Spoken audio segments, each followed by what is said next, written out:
আমার নাম মোহাম্মদ কাবান। আমি একজন এয়ারলাইন ছাত্র। তুলনামূলক ধর্মতত্ত্বের উপর আপনার পাণ্ডিত্য সম্পর্কে আমি জানি।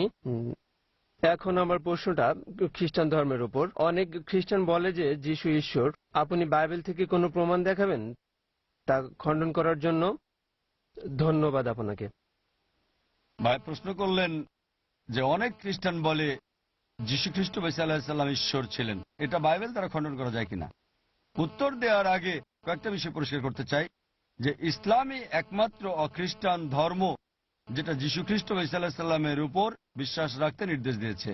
কোন মুসলিমই মুসলিম না যদি সে যীশু খ্রিস্ট ঈসা আলাইহিস সালামকে বিশ্বাস না করে। আমরা বিশ্বাস করি তিনি আল্লাহ সুবহানাহু ওয়া তাআলা প্রেরিত একজন নবী ছিলেন।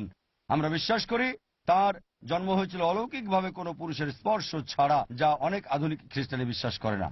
আমরা মানি তিনি হলেন মসিহ অর্থাৎ খ্রিস্ট। আমরা বিশ্বাস করি যে তিনি আল্লাহর সাহায্যে মৃতকে জীবিত করতেন। আমরা বিশ্বাস করি তিনি আল্লাহর সাহায্যে অন্ধ এবং কুষ্ঠরোগীকে ভালো করে দিয়েছেন। মুসলিম আর খ্রিস্টান আমরা এখানে এক। তবে একটা পার্থক্য রয়ে গেছে, আর সেটা হচ্ছে অনেক খ্রিস্টান, অধিকাংশ খ্রিস্টানি যারা বলে যে যিশু ঈসা আলাইহিস সালাম ঈশ্বর দাবি করেছিলেন। কিন্তু যদি বাইবেল পড়েন, পুরো বাইবেলে স্পষ্ট করে বলা একটা কথাও নেই যেখানে যিশু বা ঈসা আলাইহিস সালাম নিজে বলেছেন যে আমি ঈশ্বর অথবা আমার উপাসনা তোমরা করো। যদি কোনো খ্রিস্টান স্পষ্ট করে বলা একটা কথাও আমাকে দেখাতে পারেন পুরো বাইবেল থেকে যেখানে যীশু খ্রিস্ট বা ঈসা আলাইহিস সালাম নিজে বলেছেন স্পষ্টভাবে পরিষ্কার করে যে আমি ঈশ্বর অথবা আমার উপাসনা করো, আমি এখনই খ্রিস্টান ধর্ম গ্রহণ করব। যদি বাইবেল পড়েন তাহলে দেখবেন যে যিশু ঈসা আলাইহিস সালাম নিজে বলেছেন, এটা আছে গসপেল অফ জন অধ্যায় নম্বর 14 অনুচ্ছেদ 28। যিশু ঈসা আলাইহিস সালাম বলেছেন আমার পিতা আমার চেয়ে মহান। গসপেল অফ জন অধ্যায় নম্বর 10 অনুচ্ছেদ 29, আমার পিতা সবার চেয়ে মহান। গসপেল অফ ম্যাথিউ অধ্যায় নম্বর 12 অনুচ্ছেদ 28, আমি ঈশ্বরের আত্মার সাহায্যে শয়তানকে তাড়াই। গসপেল অফ লুক অধ্যায় নম্বর 11 অনুচ্ছেদ 20, আমি ঈশ্বরের আঙ্গুলের সাহায্যে শয়তানকে তাড়িয়ে দিই। গসপেল অফ জন অধ্যায় 5 অনুচ্ছেদ 30, আমি আমার নিজের থেকে কিছুই করি না, আমি যা শুনি তাই বলি, আর আমার কথা সঠিক, কারণ আমি নিজের ইচ্ছায় চলি না, ঈশ্বরের ইচ্ছায় চলি। যদি কেউ বলে আমি নিজের ইচ্ছায় চলি না, ঈশ্বরের ইচ্ছায় চলি, সে একজন মুসলিম।